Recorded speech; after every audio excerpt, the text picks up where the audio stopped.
Hey, welcome everybody. Friday night at the crib, open mic. I posted a link on the right hand side in case anybody would like to join us. Uh,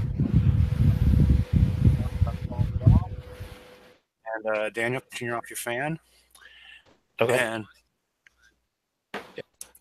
everybody said somebody. Uh,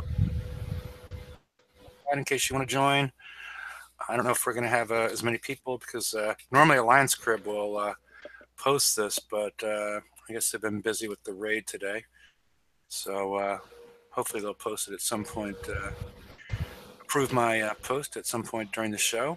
But I guess I'll introduce everybody from left to right. Left to right. I'm sorry. The Earth. Sorry, it was in the target. Hello. It's okay. Magic Mike. Oh, I love the hunter. There you go. Senior Daniel Hi, everyone. and Two Doors. I have done terrifying amounts of math. No.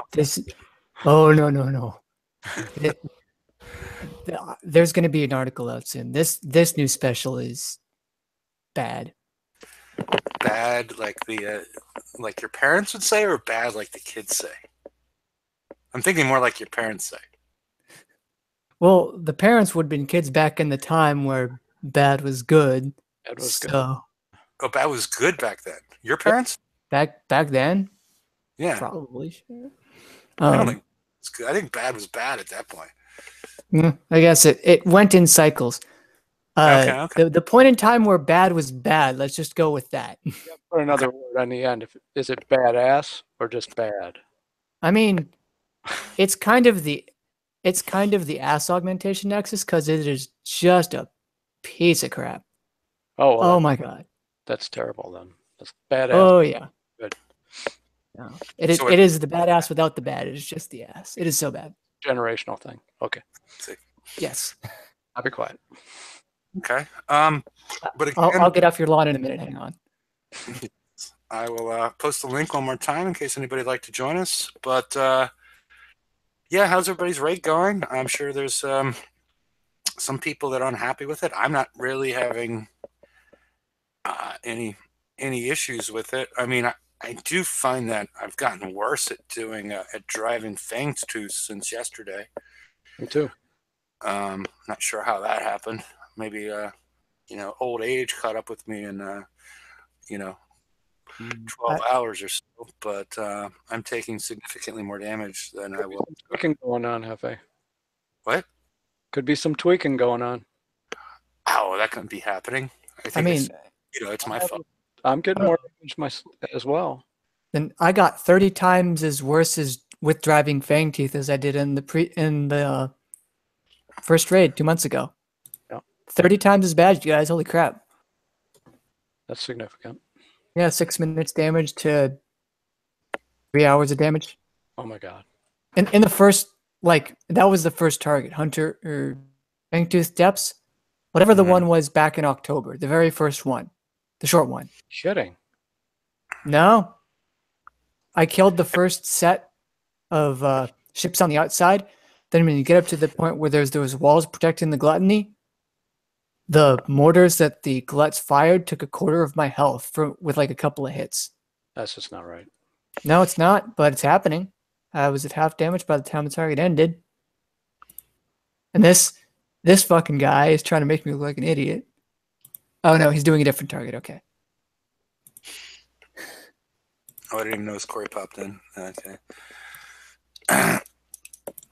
But yeah, it seems it does seem on the Fangtooth targets that they've potentially added some health onto the ships and potentially added more mortar damage onto the gluttonies.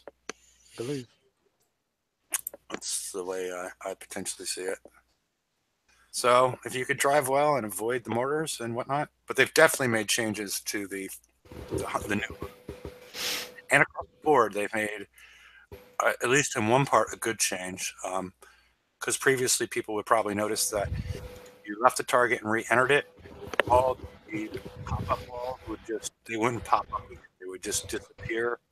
They would be there. They would be invisible, and which made life a little bit tricky as far as anybody wanting to be strategically use them or accidentally clicking in the wrong places and getting trapped by them or whatnot. But that part of it has been fixed. And or if you want to talk about some of the other changes with what you were doing before, as far as destroying the clouds, or the clouds back to being indestructible like they were before? Yeah, the clouds are indestructible now.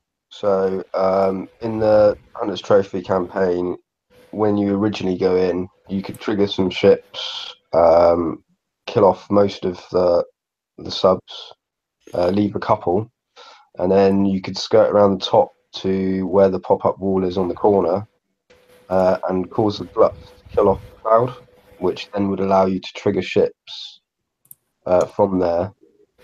So come round and attack the hunters, and you could get the hunters sat in there and all sorts. Basically, it allowed you to use the target to kill itself, and you could do it for like 6 minutes repair. They've changed it, funnily enough, and I'm quite pissed off about it because I spent a lot of points getting my hunters all charged armored up and stuff like that, and now I'm taking a lot more damage in order to get points for stuff that I actually needed in the first place. But yeah, that's about it, really. Yeah, that was interesting because I noticed when I was doing the Scourge Blockade daily campaign after the update, clouds they weren't instantly dying like they were, but I saw their health, health bar would pop up and they would be like half down, a quarter down, and I guess that's the assumption. I think Brian, you or we were talking about that before, with this fact that you would kill all these targets and you would still see about 10% health left over, and we assumed that health remaining was the clouds, and it appears that's the case.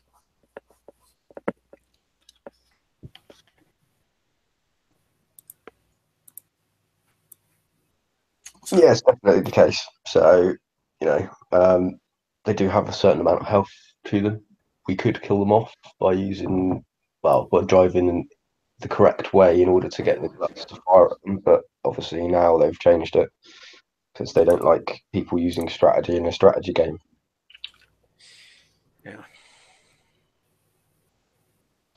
it'd be nice if they tested some of these things, because oh my god! So early in the raid, I just remembered it. I'm sorry. There were initial reports. If you did the newest Fangtooth target, you would start in a cloud that damaged you. Absolutely correct. What the actual fuck, guys? Come on! Like, how did that not get caught? I understand there are differences between a test server and the live server, but how do you like massively misplace a cloud on that level or just not notice it? Yep.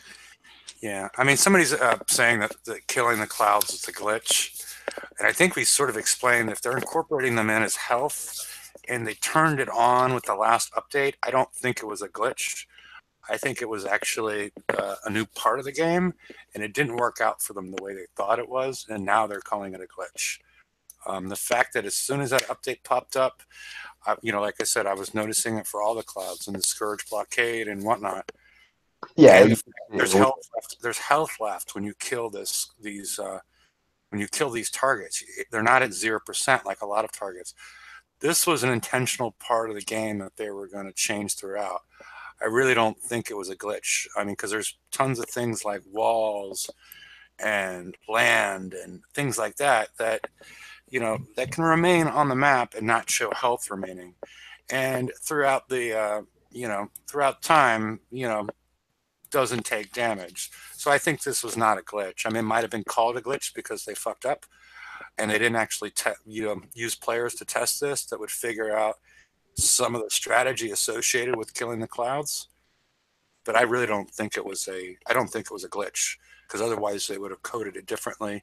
And The not way, changed it the way with that I see it, though, to be fair, is if you fuck up, right, and you allow something to be killed that you didn't intend to, right, which will then change the target up slightly, it's your fuck up. Leave it as it is, because otherwise you're going to piss people off. Because people start Yeah, doing yeah. targets and then they've got to change the way that they're doing targets.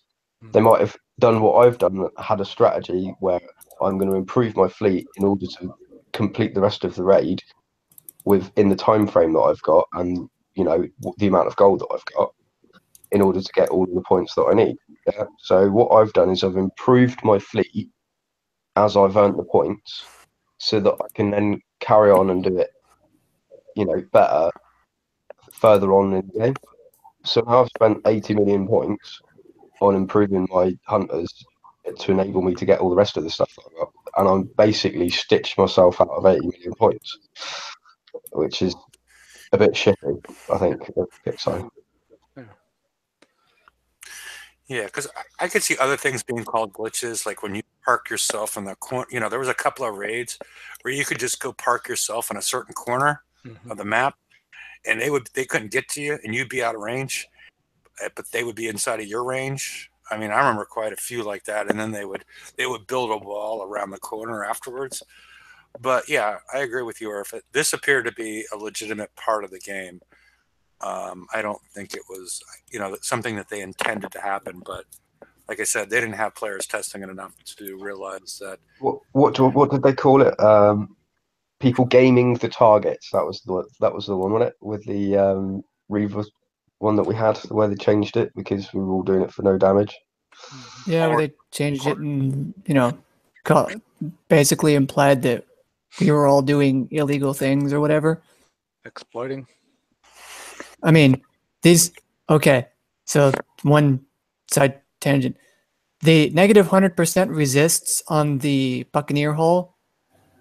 What this has to do, this absolutely must do, or kick size even a failure as an amateur gaming company at this point, is this absolutely must put a stop to tertiary damage types in the raid. If you'll recall, the assault raid 6 months ago, there was missile and corrosive, but there were the mortars that would come up when you destroyed a building. Those are explosive damage. If they hit you, you took multiple hours of damage because you had no explosive resist. Yes, you could put anti-mortars on, but it's the principle of a thing that should never have to happen because those mortars are explosive damage, and that was not a type of damage that is named in the target. And even in some of these Scourge targets, there were, and might still be for all I know, corrosive damage clouds instead of explosive. A holdover from the assault raid, I'm sure.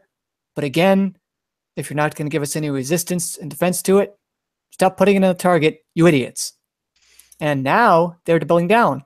So better hope they win or they lose twice their bet. And they're running out of money. So yeah. Yeah, and then they also had active torpedo in the old siege targets. The old ones, not the most recent ones, but there was so they were adding the third damage type in there. So I think with the garrison, those have been turned over into just merely sonar. My ship deflection on most ships would just eat those torpedoes. It's still not ideal, but at least the damage there was minimal. Yeah, it was minimal. Yes. Yeah, and I still don't know that we've gotten an answer associated with. Oh damn it! I was thinking of the other thing. The other thing I've been asking an answer for is what the hell is. I'm sorry to go way off topic here, but what the hell is going on with the damage with the pack weapon? If you've put it on any ship in your shipyard, you'll notice that there's a 13.375 multiplier on the damage it shows in the shipyard relative to what it shows in the blueprint. Is it accounting for the fact that 0.8% of the time it will do its blast? I think that would do it. Have you maybe not? Maybe more. 13 13 times that much? It's 13. Like 10? I put it on a hammerhead, and it showed 13.375 times the damage that was shown on the blueprint. So it's 130,000 or whatever? It was like, Like, what's the number? I'm actually in a target right now. Oh, okay. But I think yeah, I took what was on the blueprint. Yeah, so multiply it by 13.375 and what's in the blueprint, and that's the damage that it was providing. I did post on GDA's page asking them, what does this number mean? Because everybody knows that the delirium and the nightmare still show double the damage that's on the blueprint. You know, but the 13.375 almost feels intentional, and it feels like we should know, what is this showing us? Is this another graphical error, or are they being more comprehensive and including something else? I don't know what it is. And the new cannon, this is the one with the MERV, right? You get the MERV stat for no reason? That has to do with the special or something. We did some experimenting with that. I think that's okay. when she put a on it or something. Something's causing the MERV stat. It's if you just use the weapon alone doesn't cause that.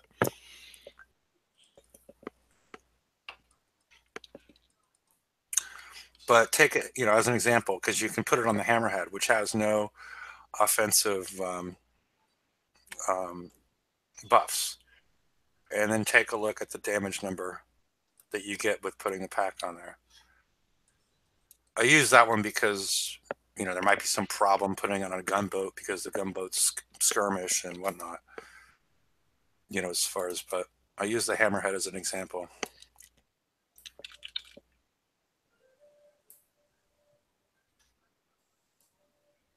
You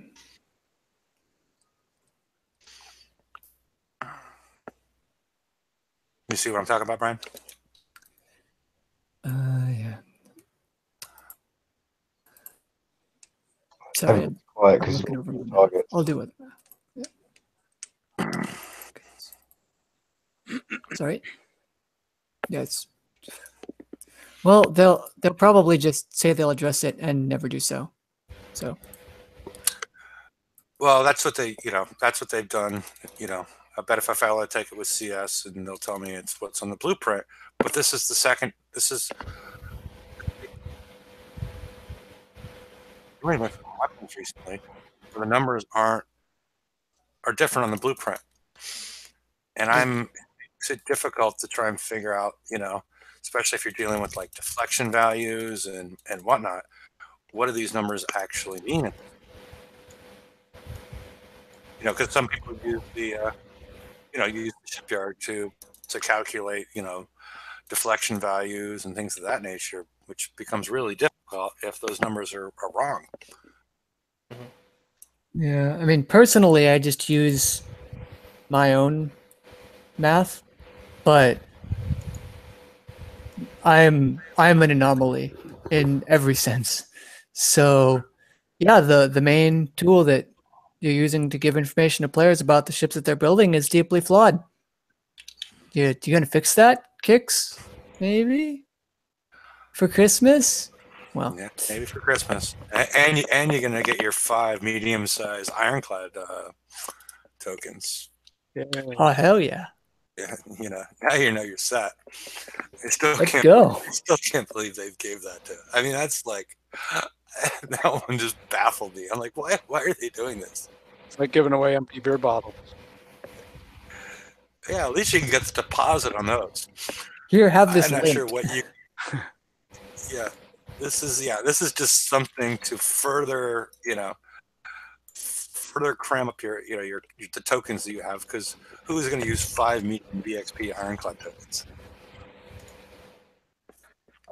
That one just made no sense to me.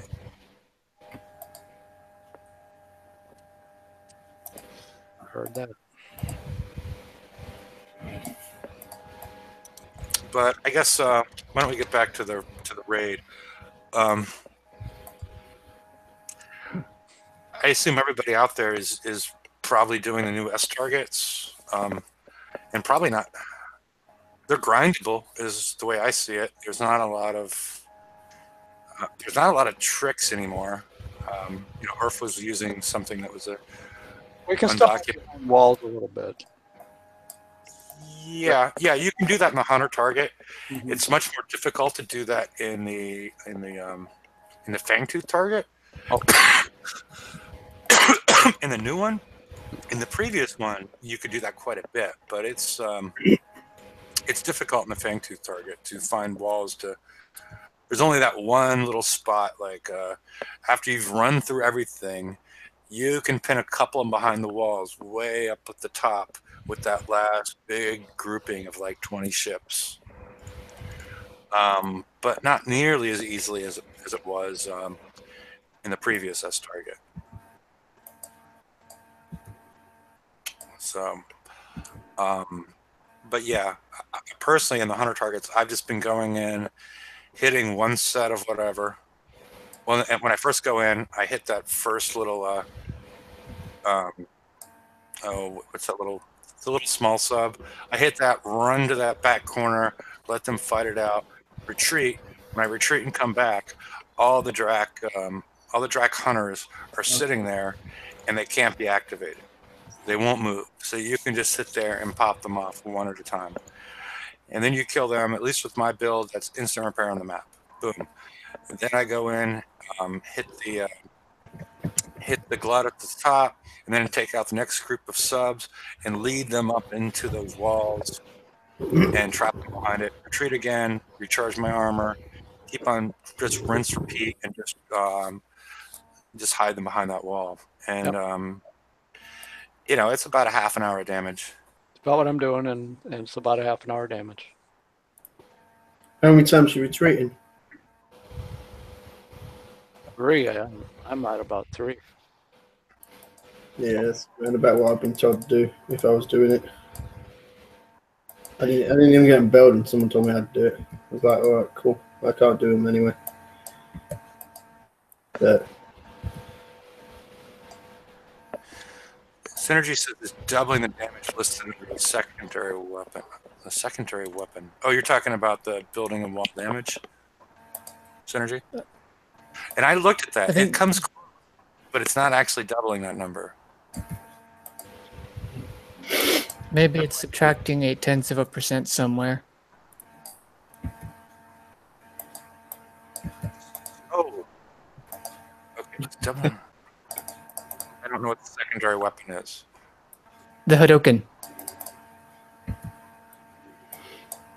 No, I'm not sure. Hadouken. The Hadoken? Secondary weapon, maybe? The Ryu. Okay. You know what Ryu says in Street Fighters? Never mind. No, yeah, we get it. Yeah, I called it that a long time ago. It's my preferred method because all the other stuff is like either bad or like innuendos that are not really that funny. All right, I'm looking at it now, the post I made. Okay, on a hammerhead with a damage of 1,600, it's showing 21,400. And then wall and building damage, which is close, is if you double that, I'm sorry, is 21,600. So it's not even the same. It's not double that one. Oh, the damage under. Okay, I see what you're talking about. Okay, it's doubling the ship damage. For, the secondary weapon, the particle blast. Okay. Okay, so at least the only knowledge that you sort of gain out of that, I think. Okay, I understand what you're talking about now, Synergy. So, what we could assume, based on that, is that any specials that increase damage would then change that number. So if you add I don't know, because I remember the number is higher if I put it on the number is higher if I put it on the Buccaneer. So the specials are actually increasing that number double, and I really think they need to. If the numbers that it's going on with the ship are actually reflective of what's going on in the game, we need to have a little something informative to tell us what's actually going on here and how we're supposed to look at the shipyard to determine the amount of damage we're doing. But yeah, you're right. It is 10,700, not the 10,800 that's being doubled for some reason and put into that stat. Yeah, that's... Shucks. It's just odd. I mean, it's just not... As far as I know, that's, you know... I don't know. What word do you want to call that? I think Larry would call that a lack of process control. Those responsible were previously sacked, so no one's there to check quality. Yeah, there's a lot of copying and pasting that went on. Along with No, the they can't release even. No, they can't even do that right. No, man. See, also the first month's targets. The raid briefing said they'd pay $5 million. They pay $4 million. $4 million is correct, but yeah, it's trying to think more of the strategy of the raid and what people may want to talk would like to talk about related to that. Thank you. Okay. Basically, if you've got the Fangtooth and you've got the charged armor, you don't even need two of each. You just need one of each. If you can drive them well enough, unless if you're looking at my screen right now, you'll see that I'm repairing because I can't drive very well. You can get around about 2.3 mil if you do all of them. Mm-hmm. That's true. Around what? Around about 2 billion points if you get all of them done without any bonuses. Mhm. So you've basically got yourself your whole entire points. I'm a little confused. Okay.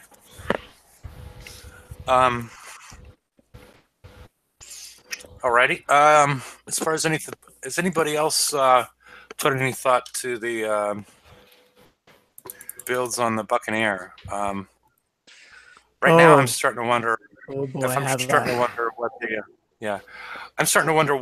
Before when the reflective coating 4 was released in the Tech Up. Was it Tech? Yeah, I think it was the Tech Up. Was it Tech Up or the F? I think it was the FM. I forget where it was released. But I was like, what is, I think I had some very disparaging title for it. But I guess it potentially makes some sense right now, depending on how you want to structure, because you have your option of reflective coating and layered armor, or if you go with the ballistic radioactive alloy armor, as far as what your defense looks like. Because the reflective coating is also going to give you the same evade as your guidance scrambler would, if you have it at R15. Well, we've been talking about that as well in our alliance. Basically, a lot of us think that they're going to give us the charged armor in the next raid, but then also they're going to give us the flank ship, if there is a flank ship for this, in the campaign. Mm-hmm. So I don't know. They might add a charge armor in defense or in the campaign defense. Yeah, I guess part of the other issue I guess that I was thinking of is like, we don't know the ratio of damage. If it's the ballistic is going to be, because previously in previous siege raids, the radioactive was avoidable, and I don't know if that's going to be the case here. And so ballistic was the main thing that you needed, and so by putting the layered armor on, you're able to get your ballistic much higher, and the radioactive component that you're getting with the reflective coating along with the evade is helping you. So it's more of trying to, we don't know what the next target's going to look like, but that was more of my thought. And yeah, they did say that they're not releasing the radioactive charged armor until at least January, and we won't need it in the January raid. Well, normally, don't they normally? Because we've been saying as well. Go on, mate. They say a lot of things. That's what I want to say. They say a lot of things, but they do other things. It is entirely insulting Optional? and cheating. No, it is entirely insulting and cheating enough that Kickstarter would acquire an armor that they themselves have not yet released. No faith. Yeah, but they did that in the last raid. Yeah, they did. They did that for the very first one of this, didn't they? Yeah, no faith whatsoever. So, I mean, they do it to all the little bases. You require an icebreaker just to get the icebreaker. Does that make sense? I don't know, but I'm sure they'll do it. They'll do something like that. okay, somebody was echoing, but I guess it's better now. Go ahead. Anyway, okay. Dang it. It's unfortunate because now that Hefe is gone, I have a topic. The problem is what I want to cover on the topic is probably going to require a screen share on me. So, Go ahead. because no, well, I need to show math, but I have mathematical proof that the mass augmentation nexus sucks. Oh, okay. Okay, so what I did, I'm currently working on something to explain, perfectly well why it sucks. But so I went through, and I figure, okay, people are going to use 4 specials. You've got your speed system, whatever. You've got your turret defense special of choice. You've got your range extending special, and your normal defenses, your CL3. So I figure at that point you will have 2. I figure at that point you will have 2 specials left for offense. And I went and did calculations on some of the common ones, both high end and low end, on what you could use. And things like siege targeting and autoloader. I didn't include siege battery because that's your turret defense special. I left that constant. Doesn't matter. Siege targeting 4, autoloader 3, high velocity rounds, siege targeting 2, autoloader 2, siege reloader, and autoloader 4. All, 7 of those specials I just named increase your DPS by a greater amount than does the mass augmentation nexus.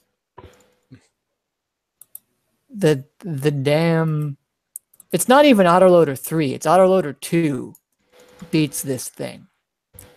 And the reason is, while you get critical chance and critical damage, and that does help your DPS certainly, it's like a 29% increase. The problem is these other specials are so focused and so inherently powerful that they're just mathematically better. And you can stack them. Well, not. Yeah, you can stack them. Yeah, like you can get a siege targeting 4 and an autoloader 3. You can put both on a ship. And that sounds like a lot of damage, and it is. And I think that Kixeye was incredibly lazy in their design of this, not just because of its type, but because of the environment in which surrounded it. Shout out to Irv, who mentioned that he didn't like it. I'm here to expand on that. It is lazy, and it's just in poor quality. The skirmish targets that it's working for now, it's working because there's only really the one that you can choose from. You can pick a strike warheads or an ACP or a torpedo special, whatever. That's not a sealed fire charge, but that's it. You can only pick one. you can't pick two. So you're forced into choosing PBX payload or sealed fire charge. They're the best option, but they're also the only one. And when you split apart those specials into building damage and reload, two separate statistics, and you give them the power that they get by being only focused on the one thing, only building damage for siege targeting, or only reload boost for autoloader, you get specials that are so much stronger because they're focused. So the two focused specials beat out the mass nexus. Even though you could say, oh, it's only focused on ballistic criticals. Yes, but it sucks. The damage that it gives is far less than other damage benefiting specials. Damage or reload. HVR is better than this. Go pick that up. Autoloader 2 is better than this. You better own it. And you can get those up to R15 between now and then, no problem. Or even R10. It's probably better even at that point. So, and I talk a bit about Splash and how it doesn't really matter. I did a little bit of math. Yes? Wait, explain that part. How do we know that Splash, without seeing the target, Oh, okay. doesn't work? I held it. the Okay, matter so of it? I held everything else constant, right? And I took a look. I'm sorry you were gone while I was explaining this, but a quick recap. I went over things like siege targeting, autoloader 3, autoloader 2, siege targeting 3, high velocity rounds, and I calculated the effect they have on the DPS of your ship. Just that special. So like siege targeting 4 gives you an extra 165% damage. So the DPS is multiplied by 2.65. 100% plus the 165%. And I worked out the average damage for mass augmentation nexus, and it's a 29% difference. But it has splash, where other specials don't. So you might think that it'll allow you to hit maybe an extra turret, let's say, where you wouldn't be able to otherwise. And I did the math on that, calculating out how much the minimum splash percentage would need to be in order for that splash to matter. I assumed it was at the edge of the splash because if you are holding on to the 2.4 extra splash radius that would give you, you're grasping at straws. So I figured it was on the edge, and assuming, so with this nexus, you'll get a direct hit, just like you would normally. Direct hit normal. I think somebody fell off their chair with that information. I think I muted that person. So they will need to unmute themselves. So direct hit with autoloader 3, like I compared with, versus direct hit and a splash hit. So I took the damage from Nexus normal plus damage from Nexus splash hit. And in order to make it to autoloader 3's damage, the minimum splash damage, the stat that we do not know, but I can figure out through math, min splash needs to be 83%. And I do not believe that it is. Yeah, one thing on what you've said that you haven't brought up, you didn't normalize any of this stuff for weight, correct? Correct. Yeah, but I guess because I've seen some of them, even though this is a chubby hull, as far as, you can get up to, 20,000 tons. Autoloader 3 is what, 55% weapon weight, right? Oh, okay. I think I see where you're going. What I did do was I did the math on 7 guns in autoloader 3 versus 8 guns in autoloader 4. Is that kind of where you're going with that? Well, I'm just trying to figure out, because what is the weight of the mass augmentation? I think it's 19%. Let me go and look. Yeah, because we're adding a lot of weight with the autoloader, and this is more depending if you're getting close to your build weight. you know, I'm just seeing if you normalize. That is, That's the best way to do it, is trying to figure out if you can pack all this stuff onto a hull. I'm gonna yeah, that's fair. some I didn't percent. auto. Here, let me load my Buccaneer build. So let's see. I have cannon system 4, siege targeting 4, siege battery 4, autoloader 3, speed system 6, and CL 3. And I can fit 4 charged armors, which is another important thing. Sure. You know, that's not always going to be there. And 7 guns. So the Okay. specials aren't really an issue. Although let me look at mass augmentation nexus while I'm sitting here. It is, I think it's 14% weapon weight. Okay. So it is a lot lighter. Yeah, because it's 55 versus 14. So yeah, it really depends on how close are you to your limit. You know, what percentage of your weight have you taken up? Because you also need to jump to the assumption that right now we're going to get the skill hall coming out next week or the following week, and then we're also going to get or probably the following week, and then we're going to get escalation weapons at some point. Well, let me take care of the other weapon. The other one, we're not going to be able to put fill it up with charged armors. You know, people may be wanting to use, you know, the 4, you know, the heavy armors in order to make that weight. Does this look like it's been put together in some way in order to allow you to sneak it into a build? And I guess that's more of my question. That I do agree that it's weak because everything else we've been getting these the critical damage and the critical chance have been much higher. This one's much lower. You know, everything else seems to have a bit of power creep, but this special just merely have raid point inflation and not power creep because it's quite expensive to get. So early results, well, HVR is the same weapon weight, 14%, and it is significantly stronger than the mass augmentation nexus. And I'm going to keep. I guess you'd lose your stack with. You can't use HVR and siege targeting. I know that much, but you can use HVR and siege battery. What the hell? Yes, you can, but why is it not? Okay, is it cannon system? Why can't I use it? Okay, it was cannon system 4 that was not allowing it. So then I would have to use probably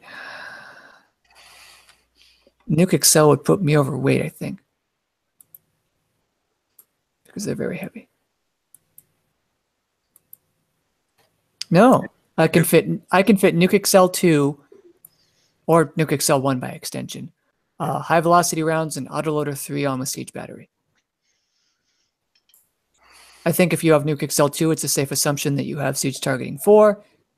Siege targeting 4 is the best. However, I'm going to continue checking the weights of all of these and try to normalize it for weight percent. Yeah, and the big thing is, I mean, because a lot of it is we're doing a lot of projection because we haven't seen the target in any way, and I don't like that, the fact that they force us to build without seeing the targets at all. I remember historically, which a lot of people didn't participate in them, but they got to see them, was they would throw out targets for the next raid. We're going to see something. We're going to see one thing in the VXP weekend to give us an idea of what these, or at least we normally do. I'm assuming that's where we'll see it. In the VXP weekend, we're going to see some version of at least the mechanic of the upcoming target, which will give us a lot more, give us some bit of information, because most people won't have a fully built out hull, or 98% of us won't have a fully built out hull, but at least it's some information. And then a lot of times, at least historically, what they've done is they've released the upcoming target as some sort of bonus for like shards, or maybe we can get KD shards or something in there once people have their fleets a little further built. Because the thing I don't like is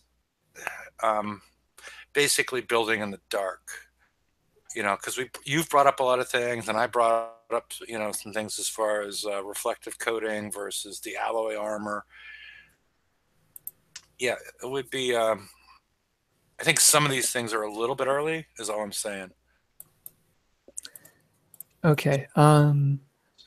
Because what I've been doing historically, like what I did for the hunters and some other stuff, is I build with the things that I don't think are going to change, and then transition from there. Like I would put the weapons on, at least the weapons, most 80% of the weapon spots. I would probably put 6, because it's once you put nuke accelerator, maybe not yet, because if you put speed system 6 and nuke accelerator, you already have a combat speed of 71. So I don't think there's a reason to go faster than 71, but we haven't seen the targets yet. So I feel sort of safe in those ones. I think at 71 you get to the point where dropping a few frames means you're in range of like the short range super bullshit weapon or something. Yeah. But 71 is, but yeah, you don't want to go faster. Like you don't want to put Magnus 3 on there, because then you're in the high 70s. So I'm just saying, I'm the ones that are looking at the target. Earth, did you say something, or are you just accidentally? Yeah, I was just saying my my internet broke out. Sorry about that. That's no problem. Yeah, Chris fell out of his chair with something that Brian was saying earlier. So what I was saying earlier before the show was about this. This is supposed to be the auto hull, right? And so they're showing us what they do to auto hulls with the hunter in this raid, and basically this raid the Fangtooths are doing way better than the auto hull, which is the skill hull. Why should we build the auto hull when it's doing so poorly? The auto hull for this raid type is doing so poorly. Because we're still scared of what happened with Sapphire and the Phoenix. Yeah. And But still, it's like we don't know which. So we're doomed to build both fleets, even though we don't want to. Well, I'm done building both fleets now. I'm just going to build one, and that's it. Especially with the changes that they're proposing to the FM, I'm not going to build 2 hulls just for doing the raid cycle. Bollocks to it. yeah, I'm still going to build both, because I didn't build the Skyfire, and I'm still miffed about that. So yeah, maybe they just traumatized me in such a way that I'm going to build both.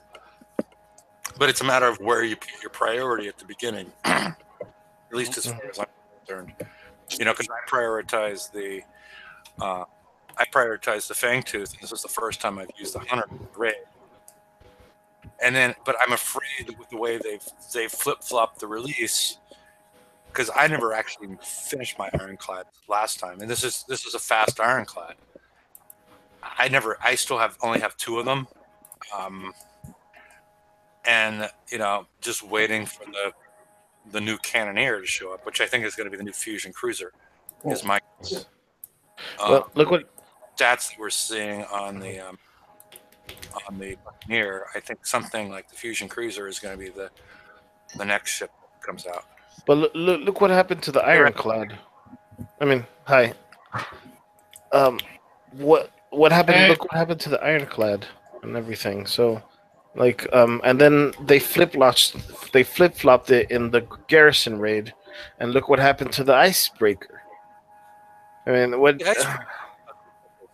The Ironclad doesn't. I don't know what.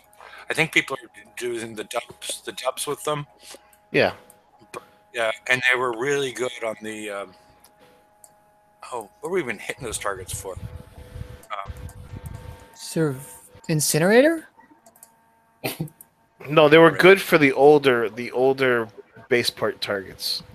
They were Yeah, the really old well. base- They were really. You could just auto them Yeah. until they changed them over. But I wouldn't spend it. Like I said, I only have 2 of those, and then I have got my cannon fleet's all maxed Yeah, out. but the ironclads, I mean, I know a lot of players who rely on them for getting like uranium from dubs and stuff. I mean, during this year, it was very useful for mid-low level players who could get it, because it doesn't require good connection or good driving like the Cannoneer does. I'm surprised they haven't changed the dubs or the Drac bases. They will. So Well, Yeah, I know. I know they eventually will, but it's totally overdue, like you said. yeah. Yeah, it is. But I mean, Yeah, with, the are you auto gonna hull jump has full ahead? I mean, How's that? historically been bad. So. Yeah, not Well, anymore. I think they messed up with the Siege auto hull and the Garrison auto hull at first. But if you look at this skirmish cycle and the assault before, they're good. Don't you think? The Hunter, I mean, last raid cycle, last month's raid, they were good because they were like, you could auto for like 1 coin, right? But this one, you auto for like 3 3. coins. Yeah. I don't know. So I just normalized them all for weight. Mhm. I divided their DPS bonus by their percentage weapon weight.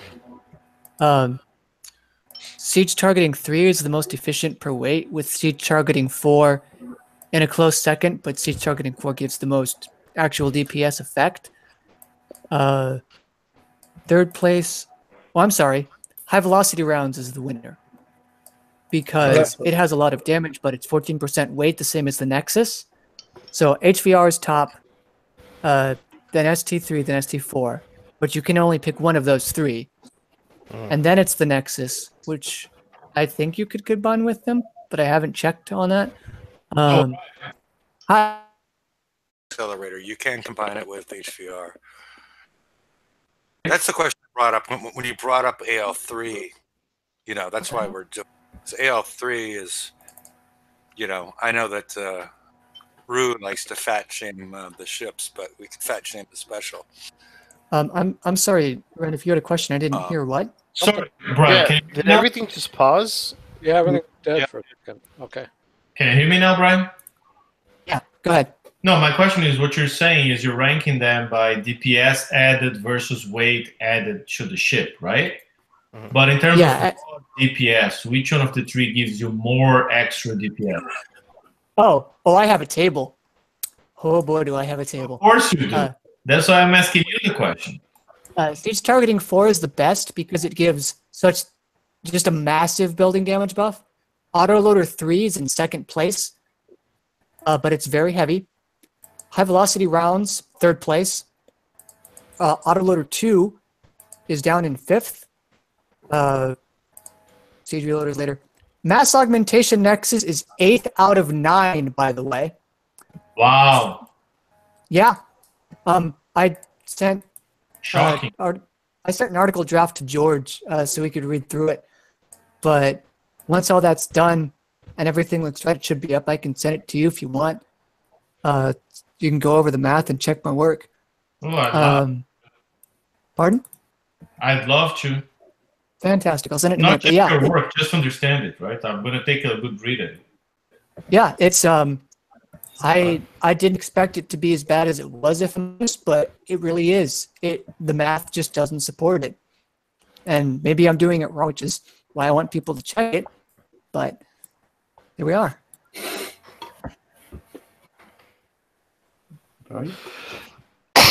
And so obviously, Kixeye is going to fix the thing because it's bad. So I'm going to tell you to not get the thing, and then get the thing.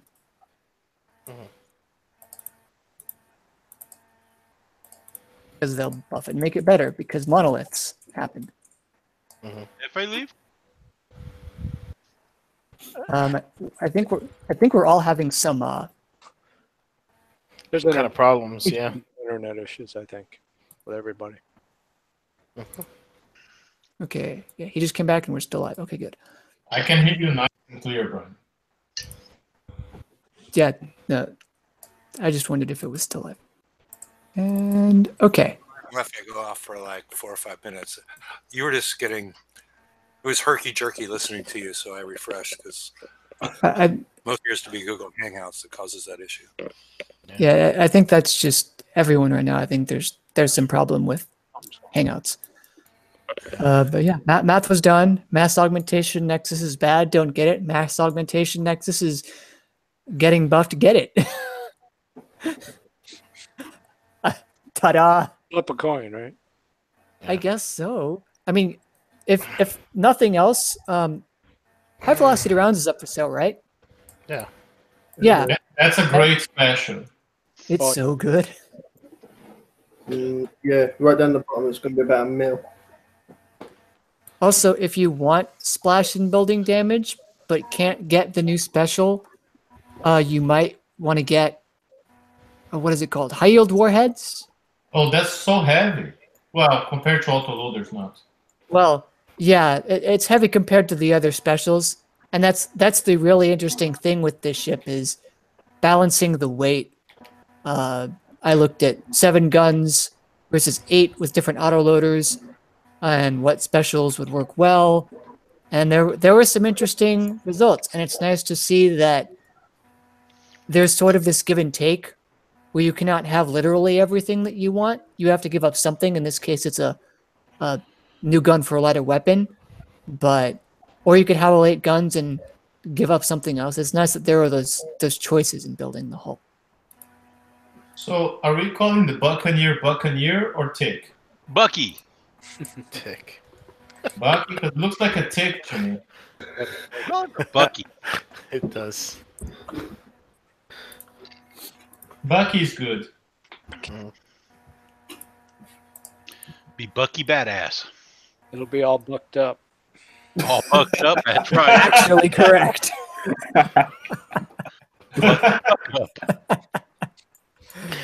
Very nice, Mike. Thank you. Every now and then, One Piece. Earl finds a nut. Yes, the One Piece. I'm wearing a one. I'm getting.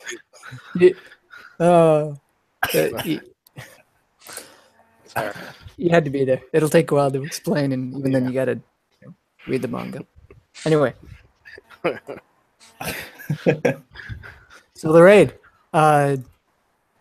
Everybody doing pretty well in terms of points routing. They're about where they think they should be for what they want. Has anyone had to cut something that they wanted but might not have been able to get?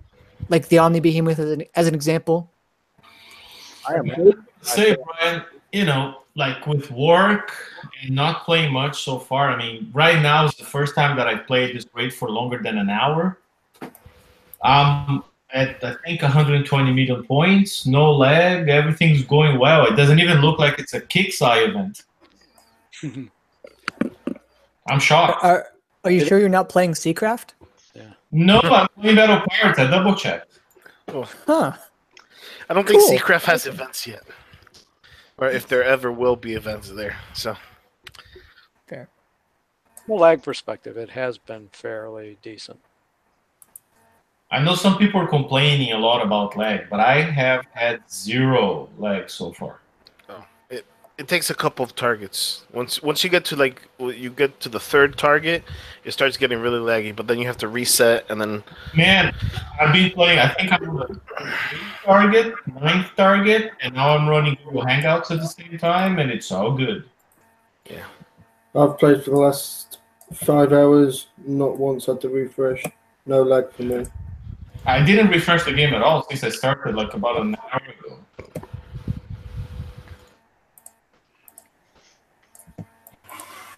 I've just been autoing, so I drove a couple times just to see, but now I'm just autoing. I think it'll get me on route, and I can just do 2 targets and go to work and come back. It's nice. Yeah. I'm doing the hunter, the chew hunter on auto while I'm driving the fangs. That's what I've been doing today, not yesterday. The fangs take way too damn long. Oh yeah, man! It's like I finished with I think 5 minutes on the clock. So that's what 10 minutes long to do the target, I guess. By the time I do one, I know my hunter's finished 2 on auto. Yep.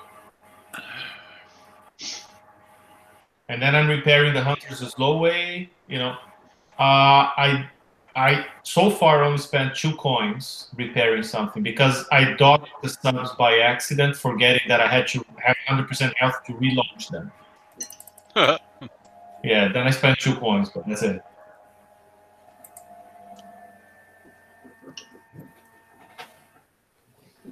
What are you autoing for? 3 coins?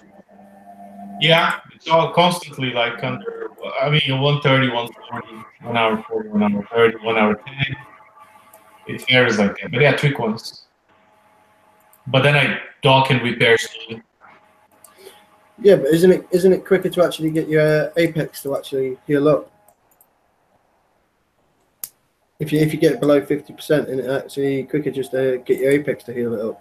Yeah, Just heal your apex. Yeah. you're right. So you're getting 1 hour swing card on your apex. No, 1 hour 40 is the repair time on the whole fleet. Oh right. Worst case 140, best case 110. That's the range I'm getting on the fleet, not the flagship one. Well, I got a mate who he didn't even have a full fleet. He had the apex 3 hunters. He changed them out to put the buffed one on. I don't know what it's called. I'm not really paid attention to the hunters really. Basically, he got his all done with 5-minute repair, not even 5-minute repair on his apex. And his hunters were, I think he said they were about 10-minute repair. Yeah, they've changed the target since then. He was probably taking advantage of the cloud being in there, but they've changed it since then. You can't do it anymore. Because I was doing it for 6 minutes repair. Somebody had to post that on the video, right? Yeah. I mean, they probably figured it out. Something metrics. Yeah. That's hardly the kind of thing you realize through metrics. That people are suddenly doing that thing for minutes repair, or that the health of the target is dropping lower than it ever has before because of the floods and health. Yeah, okay. I mean, they have to be monitoring for that, to be fair. It's perfectly plausible that they wouldn't be.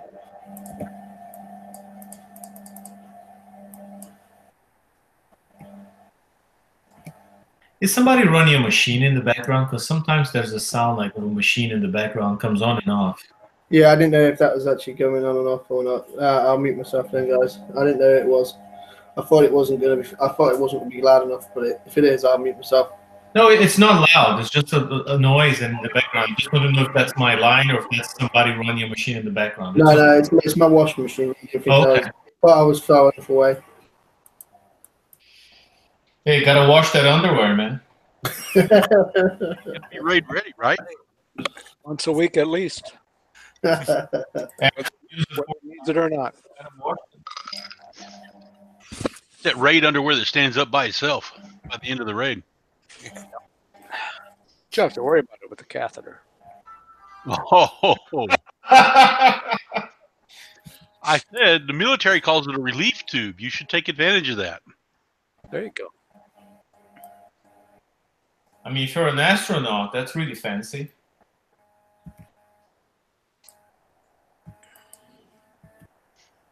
Rin, are you in one? I'm in one what? Are you in sector 1? No, 200 and something. Okay. Oh, so if I need any help, I'll just come and see you, yeah?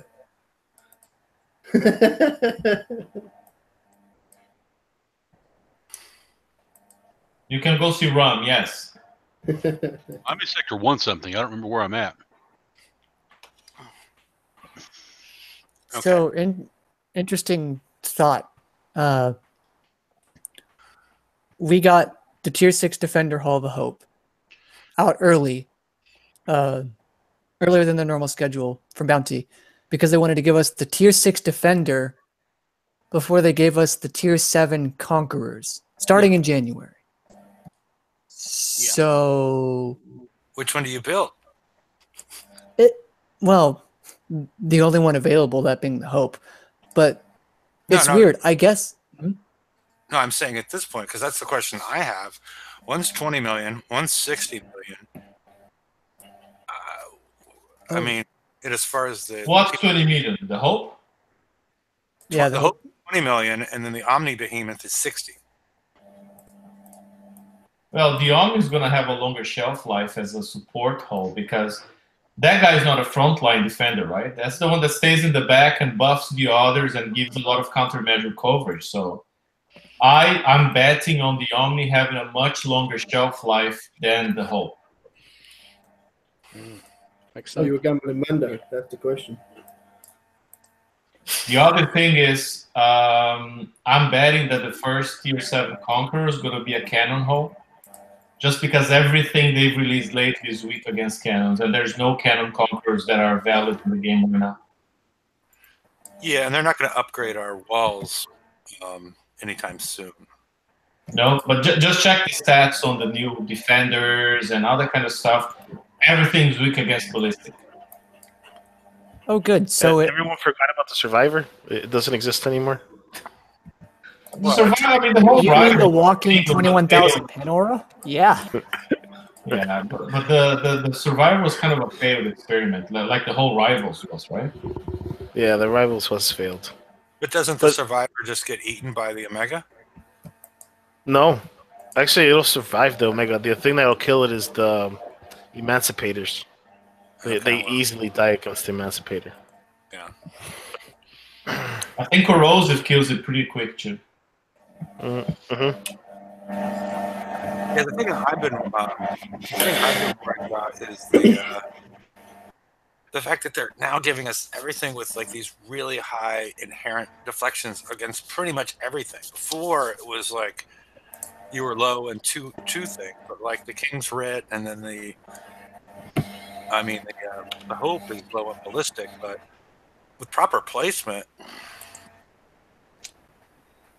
unless that has a weakness, I just don't like the fact that Chris, I'm going to mute you because it's getting a little.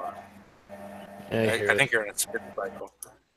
Feel free to unmute yourself when you have something, but the fact that everything is there's no definitive weakness like on the King's Writ, except for if you do crazy things to an Epic Cat Mortar, or you run gluttonies in a certain way, and you have to go outside the box to kill the King's Writ.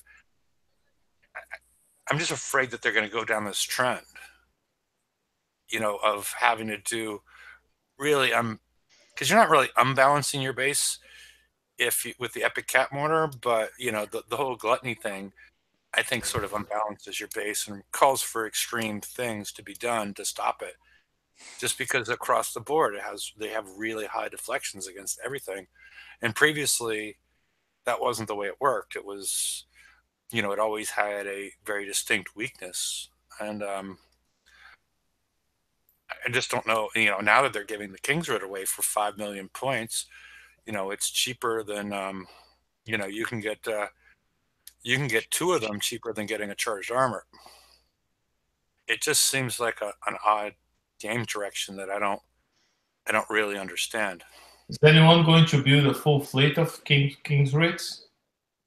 No, I'm not even planning to claim the weapon.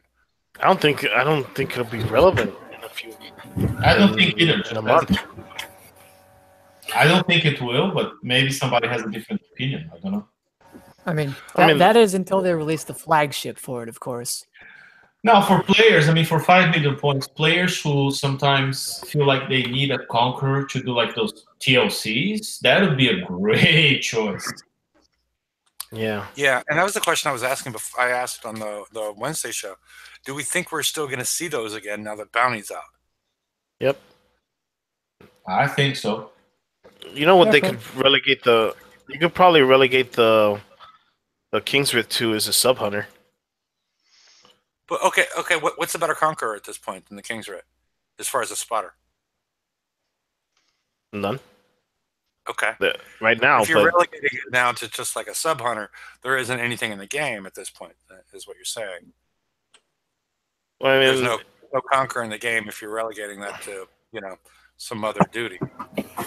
And Yeah, the what fact gave that a little bit of an sub hunter- extra shelf life to the King Grit is now the concussive place, right? That gives them a bit of an extra life. I've got something to put on that one. I think they're just putting I think they're just personally putting the King's Rits out because I used to be like low level, like not really with everything. They're trying to catch everybody up for bounty because I don't think they're getting many people on it. In theory, I think that's what they're trying to do. They're trying to push us back to PvP. Yeah, and I think that Conqueror campaigns will be back, where you've got to do levels 4 and 6 or whatever, or base hits. And that's because there's a lot of players that, well, okay, I don't know about a lot, but there are players that would do the campaigns to get the tech available in them that require Conqueror holes, because those TLCs in the earlier rounds typically turret weapon and turret special.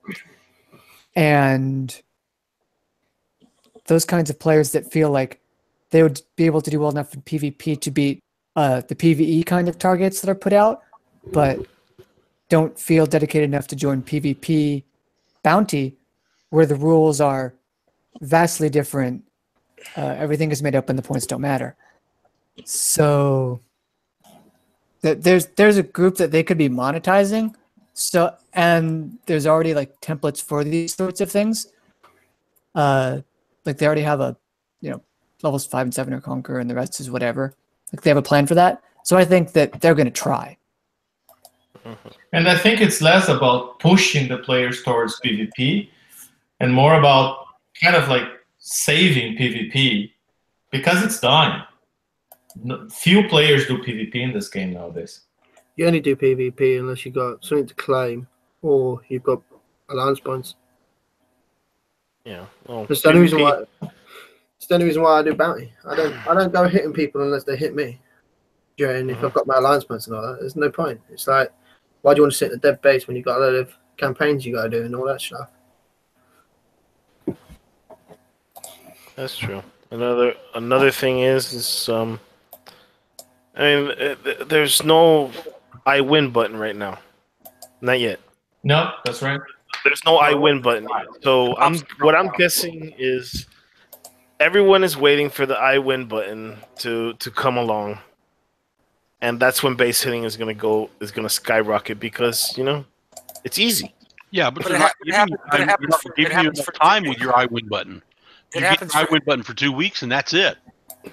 Yeah, but you'll get the I win button for 2 weeks, and everybody will be hitting each other. All the big hitters will coin it, and they'll be hitting each other and hitting each other and hitting each other. And then once the counter comes out, then base hitting will stop again because everyone is just waiting for the next I We win. saw that with the rages, right? I think there was 2-3 weeks where the rages were breaking every base, and everybody who coined them was having a blast. Yeah, Omega Cannon stopped that. Yeah. Same thing with the Mudglutts. The Mudglutts for 3-4 weeks stops was breaking every base. yeah. People will not hit a base if they don't know if for sure they're going to. Yeah, some will, but I do. Some will. I do. It's just for the fun of it. just for the fun. Yeah. Yeah, especially when first time I properly started hitting bases again was when the Mudgluts came out. Mm-hmm. I'd not claimed them before. I'd never actually seen them before, so I didn't even know if I should get them. Got them in the last raid. Started building them. Thought, all right, my alliance was looking to kick me, so I was like, all right, I'll best build these. And I went on a killing spree. I was knocking out. I'm only level 85 base myself, and I was knocking out level 100. I think the highest I went up to was about level 125. So I did partially coin them, but I had no armor on them. See, but everyone says that like PvP is dead. Yeah, I understand that it's dead because the I win button is kind of gone. It's Yeah. like But that also keeps a lot of people out too. I mean, the I win button turns me away from because the I win button is going to go away as well. Right. yeah. And the I win Have button to figure out how to hit a base and do it effectively when few other people can, than to just have an I win button click in the back. Yeah. Yeah. But I win button is really I wouldn't be. it's not just the I win button is not just the one that you just click in the back. It could be the one that you outranges everything. It could be the one that can just be invincible to everything. It's just I think they ruin the game. Sure, they do. Yeah. So what happens usually when something massively overpowered in PvP is released? If you're familiar with Destiny 2, a couple of weeks ago there was a gun shipped with a bug, and it got 90% of the kills in the weekend's competitive PvP mode, and everybody was complaining. And the thing is, in the short term, it benefits the entire player base, and we can apply this to Mudgluts here. When they first came out, they were cheap, they were quick to build. A lot of people could get them very easily. The build wasn't difficult, and you could go and smash a lot of people because there weren't proper defenses at that point in time. And a lot of people felt like they could compete with PvP again. And I'm sure that made them happy. And the thing about it was they didn't have to spend much to get in. If anything, they could just get in there. And that would piss off, I would think, the elite and higher level players, because the thing that they identify as being the most fun and the most important reason why they play, and the biggest part of their identity in the game, which used to be a somewhat elite club, depending on your point of view, has now become a free-for-all and everybody can win.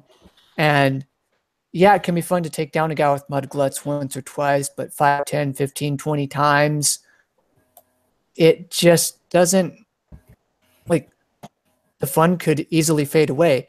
And the high-end players that are probably spending a lot more money as compared to everyone else that could get in, they're going to be upset because they're going to get flattened a whole bunch. And I would think that they would spend less.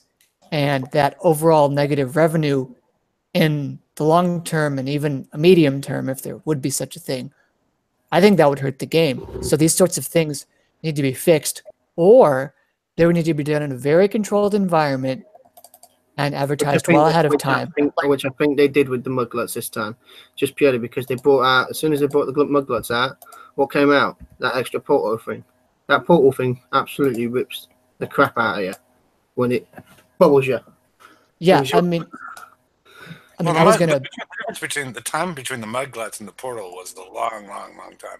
I think I found out if you auto yourself up to the portal, it if you auto yourself up to the portal, it actually you can actually not actually get raised.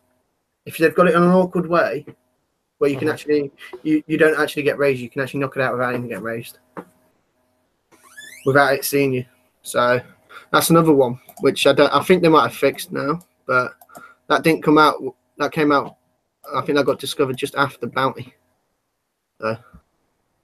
I mean, what I was going to lead into was the Gunboat Fat Tournament for April 1st. Like, that was something that was just massive fun and all that. But again, that was also free, like completely free, so it's a little different.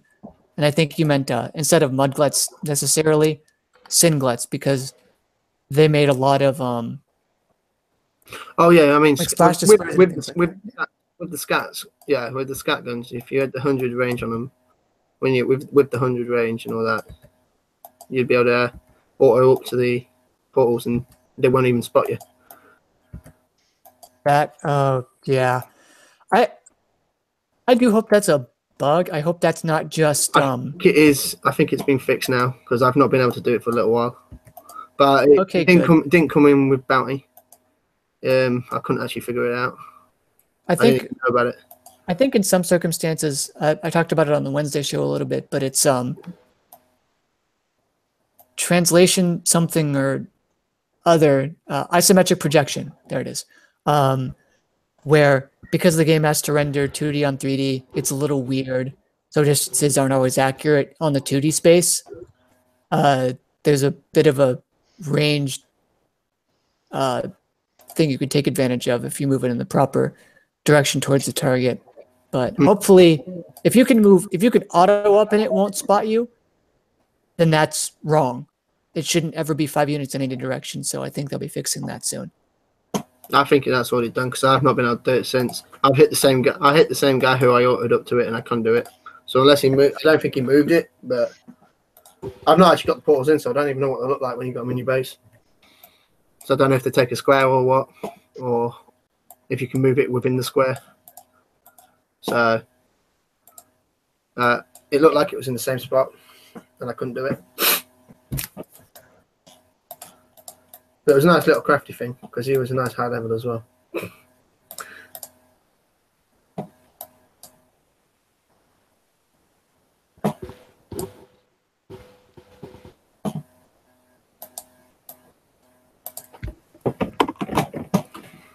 All right. Moving to the next topic, I guess. What's left? Yeah.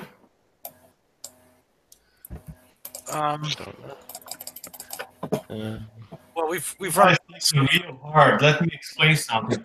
Harder doesn't make it work better in the game. Well, I just switched my I just switched my hunters from the CTX3 to AA3, and AA3 is doing way better in the target. I'm taking half the damage. It's weird because I have 2 ships with AA3 and 3 with CTX, and I left like that on purpose. They're taking the same damage. Yeah. But is your armor all the same? Well, I have 2 of each. Okay. On my AA3 ships, I have 4 C1CT. On the 3 ships with CTX, I have 2 of each. Combo is giving me the same damage across the entire fleet, so I don't see a difference. Yeah, it's as soon as you lose that charged armor, the X charged armor, the CTX kind of crumbles. But if with the ablative armor 3, it could actually withstand the hits. It seems. Also, I took off Guidance Scrambler and in favor of Explosive System 4. And the splash is killing him faster, so I'm taking less damage. Cool. I took Guidance Scrambler 3 out of my Fangtooth. And I put that ship deflection special that gives 200 ship deflection. Yeah. Oh. They're taking less damage like that. I put I'm still with the speed upgrade on my Fangtooth, and they I just drive so well that it doesn't. I don't get damage. I don't take much damage at all. Like 5 minutes per target, maybe, if I make a little mistake.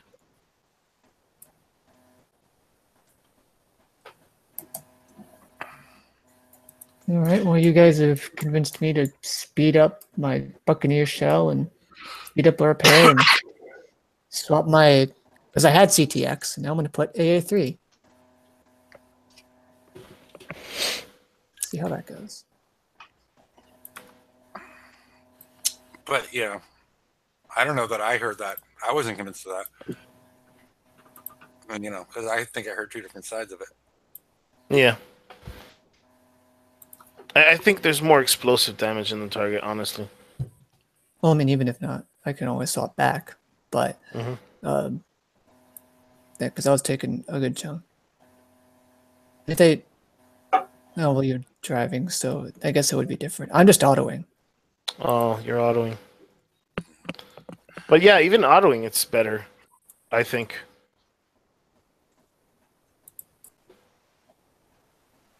Even driving, all I'm doing is I'm just avoiding the torpedoes at all cost. I got 3 CTs. I think I can tank them. What does everybody think about the? I mean, does anybody understand why they did this with the uranium?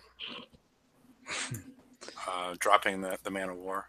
Yeah, because everybody was wanting titanium base parts. Yeah, so they took away. So they took away uranium. They took it away and offered you it all in the for 2 million, didn't they? Well, You here's, ask for it, they're going to do something completely different. They want the coins off you. So, yeah, here's how I think it played. Somebody on game design or community management said, "Oh, the players, they want titanium and they want base parts during raid." And somebody from the money team said, "Okay, let's charge them for that. By the way, let's charge them for everything." Mhm. And boom. No, but why did they take away our uranium source? But it just doesn't make sense. And this is after, like, I swear it was like 2 months after, George made that video of how to do the target. There was a lot of videos out there that long before that. Yeah. I mean, because I've been doing that for 6 months before that video came out. That was people were doing. Oh yeah, we were all doing that. Yeah. So I think they could probably figure it out in the analytics as far as the fact that there's a bunch of people that they're going and hitting 8 Man of Wars in a row and not repairing anything. I'd choose my Sky Fighters. I'd hit 4, fill up, done. Well, yeah, I would use a Vanquisher and Citadels and a Rhino and do it for less than 3 minutes of damage. So I just repair on the map and then not even drive, and boom, 43 or 48, however much uranium. And then at one point they allowed you to use that old crew, the Cutthroats, and double it. So that was crazy. But right now, I have a hard time rolling for. I'm really conservative with my crews at this point because I don't want to run out. Well, I figured out one thing as well. You know the guy who gives you 15 extra percent on all your stats? Steelheads.